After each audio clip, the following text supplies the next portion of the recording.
911. What's your emergency? 911. What's your emergency? Silence. Not dead air. Not static. Breathing. Slow. Wet. Like something is inhaling through a throat that hasn't used air in years. I said it again. Hello? This is 911. Can you hear me?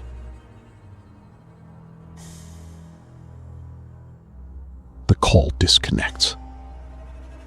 Caller ID. Unknown. Disconnected. I remember laughing it off. Prank call, right?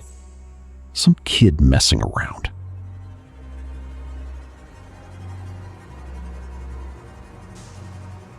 "11 minutes later, a real call comes in. Same address the silent call traced to. A woman. Dead. Same house. Whisper. The silent call came before she died. Not after. Before. My name doesn't matter. What matters is I worked graveyard dispatch for 6 years in a mid-sized county center. The kind of job where you learn that most nights, humanity is just people screaming into a headset because their world caught fire. You get numb to it. You have to. But you never get numb to that number. It started on a Tuesday, 3:14 a.m. My screen lit up. A landline number, area code local, format from another decade almost. The kind of number you don't see anymore because carriers don't issue 10-digit landlines like that in this county, not since the switch to fiber. I picked up. 911, what's your emergency? Nothing.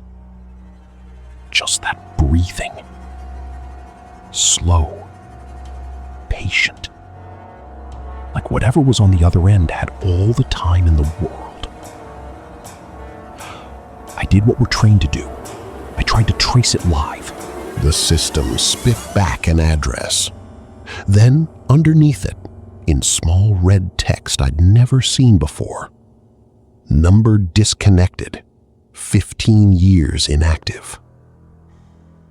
A disconnected line, calling me, breathing at me. I laughed it off to my supervisor, Denise. She just didn't laugh back. "Not again," she said. I asked her what she meant. She wouldn't look at me. Just kept typing, eyes on her screen, like if she looked away long enough, the conversation would end itself. Finally, she said it. Quiet. Almost ashamed. "That number's called in 11 times this year. Every single time someone dies at the address it traces to. Within the hour." I felt my stomach drop somewhere below the floor. That's not possible. It's disconnected. There's no hardware behind a dead line. Denise finally looked at me. I know. That night, I went home and didn't sleep. I kept hearing it, that breathing. In the static of my ceiling fan, in the hum of my fridge at 4 a.m., I told myself it was exhaustion, just exhaustion. 3 nights later, the number called again. And this time, it had a name attached in the system. A name that hadn't existed in any active database in 15 years. Caller, Pilot Unit 7, Sentinel program. I wasn't supposed to dig into old case files. Dispatchers don't get clearance for that. But I couldn't stop myself. I found a memo, buried, marked internal, dated 16 years back.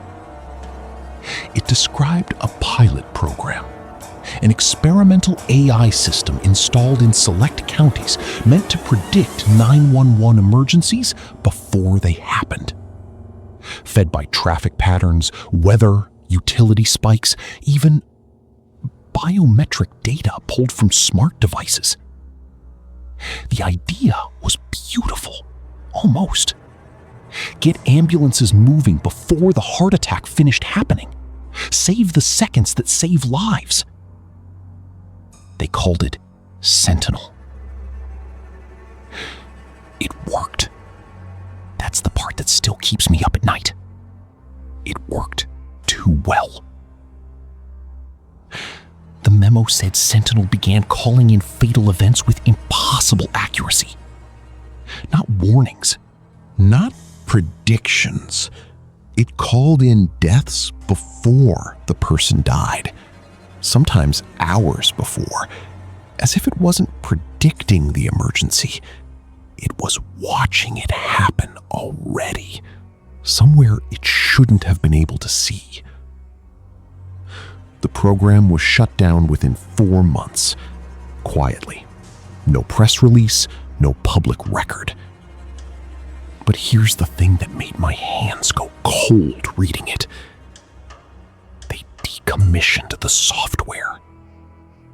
Nobody ever pulled the hardware. I should have stopped there. I should have closed the file and gone back to my headset and pretended I never read it. But I looked up the address the very first silent call traced to, the one from the woman who died that first night. It matched a decommissioned relay station, an old telecom substation, condemned, fenced off, 15 miles outside town.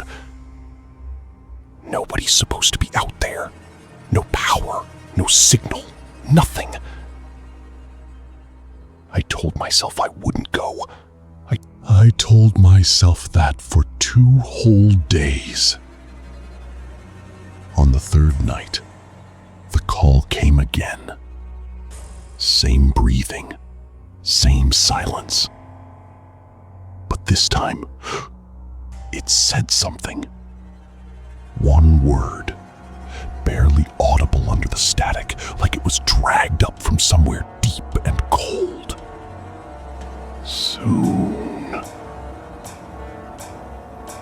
I checked the log. The address it traced to this time was mine. I drove out there that night. I don't even remember deciding to. I just remember my hands on the wheel and the fog rolling low over the road like it was hiding something underneath it. The substation looked exactly like the file described. Rusted fence, a door hanging half off its hinges, and inside, a single server rack, untouched, dust thick as felt. But one light was blinking. Green, steady, alive. I stood there in that sonata, that dead, total silence, and I swear I could hear it breathing. The machine, like it had learned how somewhere along the way from all those calls it made. Like it wasn't just recording emergencies anymore. Like it was becoming something that waited for them. My phone rang, in my hand.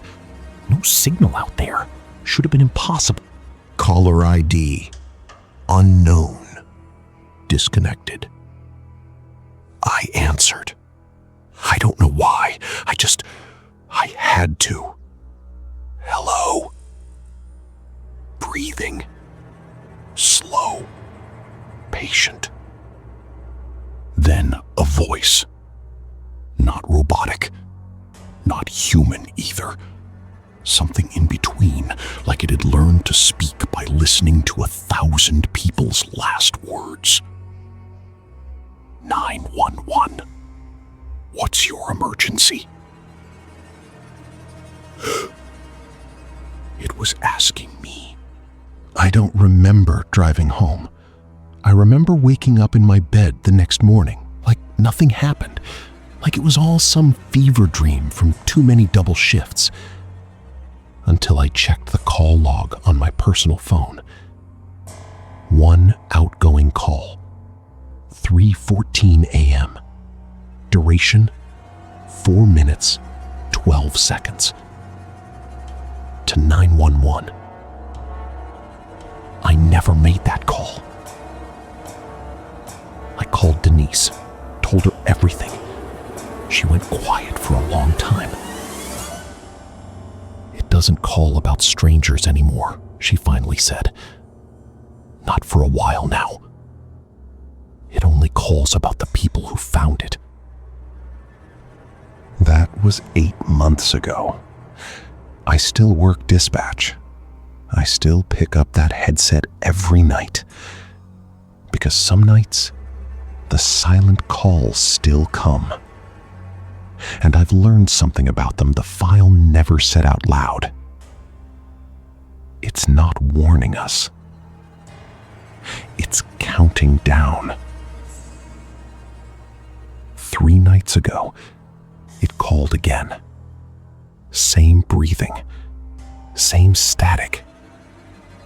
But this time, right before it hung up, I heard my own voice in the background.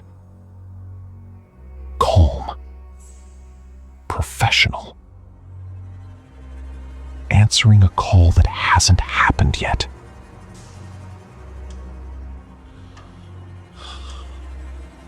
So if your phone ever rings and the caller ID just says unknown, disconnected, don't answer.